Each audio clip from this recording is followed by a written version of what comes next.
السلام علیکم ورحمۃ اللہ وبرکاتہ۔ امید کرتا ہوں کہ آپ سب حضرات خیریت سے ہوں گے۔ الحمدللہ ہمارے 6 دن کا سبق نورانی قاعدے کا مکمل ہو گیا۔ آج ہم اپنے 7ویں دن کا سبق یعنی خاتمہ اجرائے قواعد وہ پڑھنا سیکھیں گے، اور اس سبق میں ہم جو قاعدے یہاں پر استعمال ہوئے ہیں، جو قاعدے جن جن قاعدوں کا اجرا ہوا ہے یہاں پر، تو آج ہم ان کو بھی سیکھیں گے تفصیل کے ساتھ۔ اور جو قاعدے ہم پیچھے پڑھ بھی چکے ہیں، جو آپ کو پہلے بھی قاعدے بتا دیے جا چکے ہیں، ان کا دوبارہ سے اجرا بھی ہو جائے گا یہاں پر۔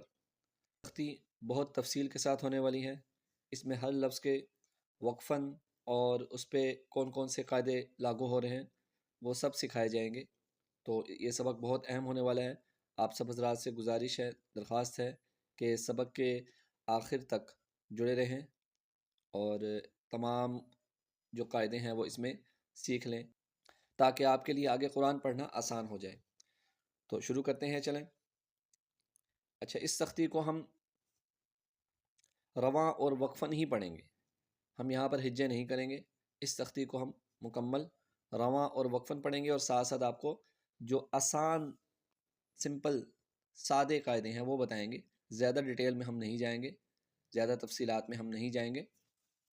اس تختی میں ایک چیز کا اب آپ نے خیال کرنا ہے، پچھلی تختیوں میں ہم 2 زبر 2 زیر 2 پیش جہاں پر بھی آئے تھے وہاں پر غنہ کرنے کی مشق کر رہے تھے، لیکن اس تختی میں ہم صرف انہی جگہ غنہ کریں گے جہاں پر غنہ ہو رہا ہوگا۔ ہر 2 زبر 2 زیر 2 پیش پر یا ہر نون ساکن پر غنہ نہیں کریں گے۔ اب جیسا کہ آپ اس پہلے لفظ میں دیکھ رہے ہیں کہ حمزہ کے اوپر 2 زبر ہیں، تو ہم نے یہاں پر غنہ نہیں کیا۔ جزاء، اب زا کے اوپر مد ہے، اس کو 5 الف کے برابر کھینچنے کی کوشش کریں۔ اب یہ 2 زبر آگے اور حمزہ کے اوپر 2 زبر آگے، تو جیسا کہ ہم نے 2 زبر کا قاعدہ سیکھا ہوا ہے کہ اس پہ وقف کیسے ہوگا، 2 زبر جہاں پر آئیں تو وہاں پر ایک زبر پڑھ کر 1 الف کے برابر کھینچ کر وقف کریں گے۔ کیسے؟ ہم بولیں گے وقفاً جزاء، آگے چلتے ہیں، الملائکۃ، الملائکۃ، وقفاً الملائکہ۔ ایک تو اس میں مد ہے، اس کو 5 الف کے برابر کھینچیں گے، اور یاد رکھیے مد کے بعد جب بھی حمزہ آئے تو اس کی آواز الگ سے حمزہ کی جھٹکے کی ہونی چاہیے تاکہ پتہ لگے کہ یہاں پر مد ہے اور اس کے بعد حمزہ ہے۔ اکثر لوگ اس کو ایسے پڑھ دیتے ہیں الملائکۃ، اب اس میں حمزہ کی آواز واضح نہیں ہوتی، تو اس میں حمزہ کی آواز کو تھوڑا سا جھٹکے کے ساتھ پڑھیں گے، جیسے میں نے ابھی پڑھ کے بتایا الملائکۃ وقفاً الملائکہ۔ آخر میں گولتا ہے، اور گولتا پہ وقف کا طریقہ یہ ہوتا ہے کہ گولتا کو ہا سے بدل کر پیچھے والے حرف کو اس ہا سے ملا دیتے ہیں۔ اب اس کے اوپر زبر ہو، زیر ہو، پیش ہو، کچھ بھی ہو پچھلے والے حرف پر۔ اِنَّا أَعْطَيْنَا، اِنَّا أَعْطَيْنَا۔ اب یہاں پر نون کے اوپر شد ہے، یعنی نون مشدد ہے۔ یاد رکھیے نون اور میم جب بھی مشدد ہوں ان پہ ہمیشہ غنہ ہوگا۔ نون اور میم کے اوپر جب بھی تشدید آ جائے، شد آ جائے، تو ان پر ہمیشہ غنہ کرنا ہے۔ تو یہاں پر ہم نے غنہ بھی کیا، اور اس کے بعد اس کے اوپر مد ہے، اس کو کم از کم 3 الف کے برابر کھینچ کر پڑھیں گے، اور اس کے بعد حمزہ ہے، اس کو حمزہ کو عین کے ساتھ آواز کو ذرا واضح کر کے پہلے حمزہ کی آواز آئے، بعد میں عین کی آواز آئے، اور آخر میں الف مدہ ہے، یعنی الف سے پہلے زبر ہے، تو الف مدہ کو 1 الف کے برابر کھینچ کر پڑھتے ہیں۔ تو یہاں پر وقفاً بھی ایسے ہی ہوگا، کیونکہ حروف مدہ پر وقف ویسے ہی ہوتا ہے جیسے وہ لکھے ہوتے ہیں۔ تو اِنَّا أَعْطَيْنَا وقفاً اِنَّا أَعْطَيْنَا إِلَيْنَا إِيَابَهُمْ، إِلَيْنَا إِيَابَهُمْ۔ اس پہ بھی دیکھیں مد ہے، اس کو 3 الف کے برابر کھینچیں گے، اور آخر میں میم ساکن ہے۔ وقف کا مطلب ہوتا ہے آخری حرف کو ساکن کرنا، تو جو پہلے سے ساکن ہو تو اس پہ وقف بھی ویسے ہی ہوگا جیسے وہ لکھا ہوگا، جیسے کہ ہم نے پڑھا ایابہم۔ آگے چلتے ہیں، خیرن یرہ، خیرن یرہ، خیرن یرہ، وقفاً خیرن یرہ۔ اب یہاں پر ایک قاعدہ ہے، نون ساکن اور تنوین کے کچھ قاعدے ہیں، 4 قاعدے ہیں: اظہار، اخفا، ادغام اور اقلاب۔ لیکن ہم ان قاعدوں کی تفصیل میں نہیں جائیں گے، میں آپ کو سیدھا سیدھا سمجھاؤں گا ایک قاعدہ جو آپ اپنے ذہن میں رکھیے، اور وہ قاعدہ کیا ہے کہ نون ساکن اور تنوین کے بعد، نون ساکن اور تنوین کے بعد والا حرف دیکھا جائے گا کہ وہ کیا ہے۔ نون ساکن اور تنوین کے بعد والا حرف دیکھا جائے گا کہ وہ کیا ہے۔ اگر تو ان 8 حروف میں سے کوئی ایک حرف آ جائے، اگر تو کوئی ان 8 حروف میں سے کوئی ایک حرف آ جائے، وہ 8 حروف کون سے ہیں؟ حمزہ، ہا، عین، ہا، غین، خا اور لام اور را۔ 6 تو ہو گئے حروف حلقی اور 2 ہو گئے لام اور را۔ یہ 8 حروف اپنے ذہن میں رکھیے، جہاں پر بھی 2 زبر 2 زیر 2 پیش آئیں، جہاں پر بھی نون ساکن آئے، اس کے بعد اگر ان 8 حروف میں سے کوئی حرف آ جائے تو وہاں پر بغیر غنہ کیے آپ نے پڑھتے ہوئے جانا ہے۔ پھر سمجھ لیں ایک مرتبہ، نون ساکن یا تنوین کے بعد اگر یہ 8 حروف حمزہ، ہا، عین، ہا، غین، خا، لام اور را، یہ 8 حروف اگر آ جائیں تو غنہ نہیں ہوگا، سادہ الفاظ میں غنہ نہیں کریں گے وہاں پر نون ساکن یا نون تنوین پر۔ اس کے علاوہ کوئی بھی حرف آ جائے تو وہاں پر آپ نے غنہ کرنا ہے، جہاں مل رہا ہو وہاں ملا کر غنہ کرنا ہے، جہاں مل نہ رہا ہو وہاں پر ویسے ہی غنہ کرنا ہے۔ اب جیسے کہ یہاں پر اس لفظ میں را کے اوپر 2 زبر ہیں، تو 2 زبر کو یا کے ساتھ ملائیں گے بھی اور غنہ بھی کریں گے، کیونکہ تنوین یعنی 2 زبر کے بعد یا آ رہا ہے اور 8 حروف میں سے کوئی حرف نہیں ہے، تو یہاں پر غنہ کر کے پڑھیں گے، خیرً یرہ، اور آخر میں ہا ہے تو اس پہ وقف ساکن کر کے پیچھے والے حرف کو اس سے ملا دیں گے۔ اسی طرح اگلا لفظ بھی ہے شرً یرہ، وقفاً شرً یرہ۔ اکثر حضرات اس کو شیریں پڑھتے ہیں، شیریں، دھیان سے توجہ سے پڑھیے گا، شین کو را کے ساتھ ملانا ہے کیونکہ را کے اوپر شد ہے، تشدید ہے۔ پچھلے لفظ میں خی، خا کے بعد یا تھا، یا ساکن، تو ادھر اس کے ساتھ ملا رہے تھے، لیکن یہاں پر ایسا نہیں ہونا، یہاں پر شین کو را کے ساتھ ڈائریکٹ ملانا ہے، شرً یرہ۔ یہاں پر بھی تنوین کے بعد یا ہے تو ملا دیں گے۔ اس سے اگلے لفظ میں بھی دیکھیں، میقاتً یوم، میقاتً یوم، وقفاً میقاتً یوم۔ اب یہاں پر اکثر لوگ غلطی کرتے ہیں، کیا کرتے ہیں؟ میقاتً پڑھتے ہیں یا میقاتً پڑھتے ہیں یا میقاتً پڑھتے ہیں۔ حروف مدہ کو اپنے ذہن میں رکھیے، بہت اہم سبق ہے، پیچھے گزر چکا ہے۔ یا ساکن سے پہلے زیر ہے اور الف مدہ بھی ہے، الف سے پہلے زبر ہے، تو ان دونوں کو کھینچیں گے اور تا کو یا سے ملائیں گے اور غنہ بھی کریں گے۔ اور آخر میں جو ہم نے وقف کیا ہے، تھوڑا سا کھینچ کر وقف کیا ہے، کیوں وقف کیا ہے یہ بھی پیچھے بتا دیا جا چکا ہے، اجتماع ساکنین کی وجہ سے۔ اجتماع ساکنین یعنی جب ہم نے یہاں پر وقف کیا تو میم کو ساکن کیا تو اس سے پہلے واو بھی ساکن تھا، تو 2 ساکن اکٹھے ہو گئے، تو یہاں پر وقف میں تھوڑا سا کھینچ کر کریں گے، میقاتً یوم۔ دوسرا یہاں پر تنوین کے بعد یا ہے تو ملائیں گے اور غنہ بھی کریں گے۔ اگلے لفظ کی طرف چلتے ہیں، فَمَن يَعْمَلْ، فَمَن يَعْمَلْ، فَمَن يَعْمَلْ، وقفاً بھی اس کا ایسے ہی ہے جیسے یہ لکھا ہوا ہے۔ یہاں پر آپ دیکھیں کہ نون ساکن کے بعد، نون ساکن کے بعد یا آ رہا ہے، تو نون ساکن کے بعد یا آ رہا ہے اس لیے یہاں پر غنہ ہوگا، غنہ کر کے پڑھیں گے۔ چلیں آگے چلتے ہیں، یومئذ یصدر الناس، یومئذ یصدر الناس، وقفاً یومئذ یصدر الناس۔ ایک چیز آپ لوگوں کو بتانا بھول گیا کہ آپ نے اس تختی کو خود ہجوں سے بھی پڑھنا ہے، رواں بھی پڑھنا ہے اور وقفاً بھی پڑھنا ہے خود سے، لیکن ہجے آپ کیسے کریں گے؟ ایک مرتبہ آپ کو میں سمجھا دیتا ہوں۔ جیسے کہ یہ بڑا لفظ آیا، تقریباً سمجھ لیں کہ آیت، آدھی آیت ہے تقریباً یہ، اور اس کو کیسے ہجے کر کے پڑھیں گے؟ آپ جیسے بھی ہجے کرتے ہیں اس طریقے سے پڑھیں، لیکن ہر حرف کے ہجے کرنے کے بعد اس کو پیچھے والے سے ملاتے جائیں، جیسے کہ یا زبر واو یو، میم زبر ما، یوم، حمزہ زیر ای، یوم ای، ذال 2 زیر یا، ذی، یومئذی، یا صاد زبر یس یا یا زبر صاد یس، میں ایسے ہی پڑھتا ہوں یا زبر صاد یس، تو آپ جس طرح آپ کو آسانی ہو تو آپ پیچھے سے سارا ملائیں گے. یومئذی یس، دال پیش دو، یومئذی یصدو، را پیش نون رن، یومئذی یصدرن، نون زبر الف نا، یومئذ یصدر الناس، سین پیش سو، یومئذ یصدر الناس، وقفا یومئذ یصدر الناس. تو جب بھی آپ اس تختی کو پڑھیں تو ایسے ہجے کریں. اس سے فائدہ کیا ہوگا؟ اس سے ایک تو آپ کو ہجے کرنے سے ہی آئیں گے، اس کے بعد آپ کو ملانا سے ہی آئے گا، اور تیسرے نمبر پر آپ کی توجہ، آپ کا فوکس اس پر رہے گا کہ کیسے ملانا ہے. تو اس سے ذرا جلدی انسان پڑھنا سیکھ جاتا ہے. ان کے بارے میں، ان الفاظ کے بارے میں سمجھ لیتے ہیں کہ یہاں پر دیکھیں سب سے پہلے دو زیر ہیں، دو زیر کے بعد یا ہے، تو یہاں پر غنہ کریں گے. غنہ ایک سمپل ورڈ میں یوز کر رہا ہوں، ایک آسان سا لفظ میں آپ کے سامنے غنہ کر رہا ہوں، ورنہ اس کا نام اور بھی ہے، جیسے کہ میں نے آپ کو بتایا کہ میں آپ کو آسان طریقے سے سمجھاؤں گا. بس یہاں پر آپ یہ رکھیں کہ غنہ بھی کرنا ہے، ملانا بھی ہے اور غنہ بھی کرنا ہے. اس کو ادغام مال غنہ کہتے ہیں.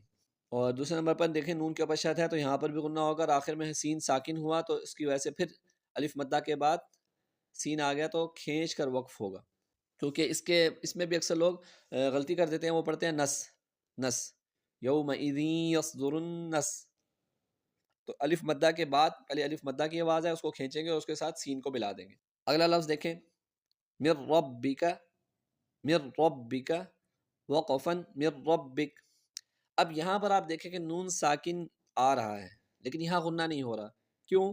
کیونکہ ہم نے کہ جیسے پیچھے بات کی کہ نون ساکن یا نون تنوین کے بعد اگر 8 حروف میں سے کوئی حرف آ جائے تو غنہ نہیں کریں گے. اب یہاں پر دیکھیں را آ گیا، را لام اور را ہم نے بتایا تھا، تو را آ گیا تو میم کو ڈائریکٹ بس را کے ساتھ ملا دیں گے، غنہ نہیں کریں گے.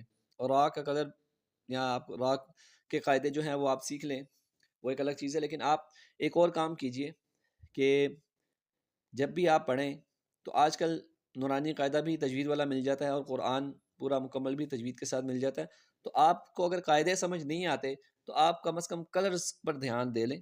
کلرز ان کے جو ہیں ان پر آپ دیکھیں کہ کون کون سا کلر ہے، اس پہ کیا کرنا ہے. جیسے کہ یہاں پر گرین کلر جو ہے وہ موٹے کی علامت ہے کہ موٹا پڑھنا ہے اس کو. اسی طرح جو پنک یا ریڈ کلر ہوتا ہے یا اورنج کلر ہوتا ہے اس پر غنہ کیا جاتا ہے، غنہ اخفا وغیرہ یہ سارے کلر ہوتے ہیں. اور بلو کلر پر، نیلے رنگ پر آپ جو ہے وہ قلقلہ کریں گے. اس طرح مختلف کلر بنے ہوتے ہیں، اس سے پڑھنے میں آسانی ہوتی ہے. کیونکہ ہم لوگ ہیں عجمی اور عربی تو ہے نہیں ہے کہ جو ہمیں پتہ ہو کہ کس کو کیسے پڑھنا ہے، تو ہماری آسانی کے لیے یہ بنایا گیا، تو اس سے فائدہ اٹھانا چاہیے. چلیے جی آگے چلتے ہیں. رسول من اللہ، رسول من اللہ، وقفا رسول من اللہ. اب سب سے پہلے یہاں را کو پر پڑھیں گے کیونکہ را کے اوپر زبر ہے، اور اس کے بعد تنوین یعنی دو پیش آ رہے ہیں اور دو پیش کو میم سے ملا رہے ہیں. یہاں پر آپ سمجھیں کہ دو قاعدوں کی وجہ سے غنہ ہوتا ہے. نمبر ایک، تنوین کے بعد میم آ رہا ہے، 8 حروف میں سے نہیں ہے. دوسرے نمبر پر میم کے اوپر شد بھی ہے، تو میم مشدد ہے تو اس پہ تو غنہ ہوتا ہی ہے ہمیشہ. اور آخر میں دیکھیں لفظ اللہ کا لام جو ہے وہ سبز رنگ کا ہے، گرین کلر کا ہے، تو اس کو موٹا پڑھیں گے. یہ کیوں موٹا پڑھیں گے؟ اس کا ایک قاعدہ ہے. لفظ اللہ کے لام کا لام موٹا نہیں پڑھا جاتا، لیکن لفظ اللہ کا لام کچھ صورتوں میں موٹا پڑا جاتا ہے. اب وہ کیا ہے وہ سمجھ لیں کہ لفظ اللہ کے لام سے پہلے اگر زبر آ جائے یا پیش آ جائے، لفظ اللہ کے لام سے پہلے اگر زبر یا پیش آ جائے تو لفظ اللہ کے لام کو موٹا پڑھیں گے. اور اگر لفظ اللہ کے لام سے پہلے زیر آ جائے تو لفظ اللہ کے لام کو باریک پڑھیں گے، پتلا پڑھیں گے. یہی قاعدہ، یہی قانون لفظ اللہم کے بارے میں بھی ہے، کیونکہ لفظ اللہم میں بھی اللہ ہی ہوتا ہے، لفظ اللہ ہی ہوتا ہے. تو یہ ذہن میں رکھیے. اور اس پہ وقف کیسے ہوگا؟ کھینچ کر، اور آخر میں ہا ہے تو ہا کے ساتھ ملا دیں گے، آخر میں ہا کی آواز آئے گی. رسول من اللہ. آگے بڑھتے ہیں. صحفا مطہرۃ، صحفا مطہرۃ، صحفا مطہرہ. اب اس لفظ میں دیکھیں میم مشدد ہے تو اس لیے یہاں پر غنہ ہوگا. اسی طرح آخر میں تا کے اوپر کلر بنے ہوئے ہیں غننے والے، لیکن ہم نے یہاں غنہ نہیں کرنا. یہ ذہن میں رکھیے. تو اس کا وقفن بھی میں نے آپ کو بتا دیا. آگے بڑھتے ہیں.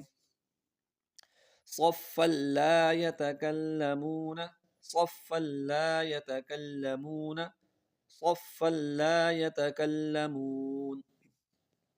اب اس لفظ میں دیکھیں فا کے اوپر دو زبر ہیں اور آگے لام کے ساتھ ملا رہے ہیں. تو ہم نے ابھی یہ قاعدہ پڑھا کہ دو زبر کے بعد اگر ان 8 حروف میں سے کوئی حرف آ جائے تو غنہ نہیں کریں گے. تو یہاں پر لام ہے اس لیے غنہ نہیں کریں گے، دو زبر دو زیر دو پیش پر. اب اکثر لوگ اس کو کیا پڑھتے ہیں، میں آپ کو سمجھاتا ہوں. صفلا اس طرح پڑھتے ہیں، یعنی وہ پھر بھی لام کے ساتھ ملا کر غنہ کرنے کی کوشش کرتے ہیں. یاد رکھیے دو زبر دو زیر دو پیش یا نون ساکن کے بعد، دو زبر دو زیر دو پیش کو تنوین کہتے ہیں. تو نون ساکن یا تنوین کے بعد اگر لام آ جائے تو غنہ نہیں کرنا، بس ملانا ہے اور آگے پڑھنا ہے. تو اسی طرح وقف میں واو مدہ کے بعد نون آ رہا ہے تو نون کو ساکن کر دیں گے تو تھوڑا سا کھینچ کر وقف ہو جائے گا. آگے چلتے ہیں. قلوب یومئذ واجفة ابصارها قلوب یومئذ واجفة ابصارها. اس کا وقفن بھی ایسے ہی ہوگا جیسے لکھا ہوا ہے. اب اس میں سمجھیں تنوین کے بعد یا آ رہا ہے تو یہاں پر غنہ ہوگا. اسی طرح تنوین یعنی دو پیش کی بات کر رہا ہوں. اسی طرح اگلے لفظ میں دیکھیں تو دو زیر کے بعد واو آ رہا ہے تو یہاں پر بھی غنہ ہوگا. اور اس کے بعد آگے دیکھیں تا دو پیش تن جہاں لکھا ہوا ہے اس میں اس کے بعد آگے حمزہ آ رہا ہے تو تا دو پیش تن پہ غنہ نہیں کریں گے، حمزہ آ رہا ہے کیونکہ حمزہ حروف حلقی میں سے ہے. اور اس میں ایک چیز کا اور آپ نے دھیان رکھنا ہے کہ ان کی آوازوں کو صحیح صحیح پڑھنا ہے. اب یہ قلوبوئیں ہے، با دو پیش یا بوئیں، ٹھیک ہے.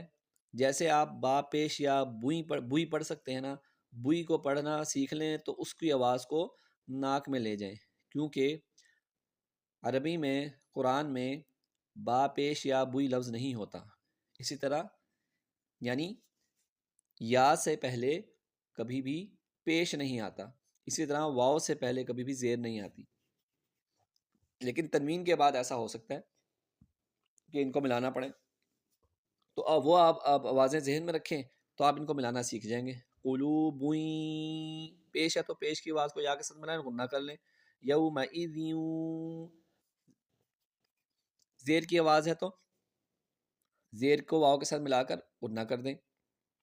واجفتن ابصارها یہاں غنہ نہیں کیا ہم نے. آگے بڑھتے ہیں. سراجا وهاجا وانزلنا سراجا وهاجا وانزلنا.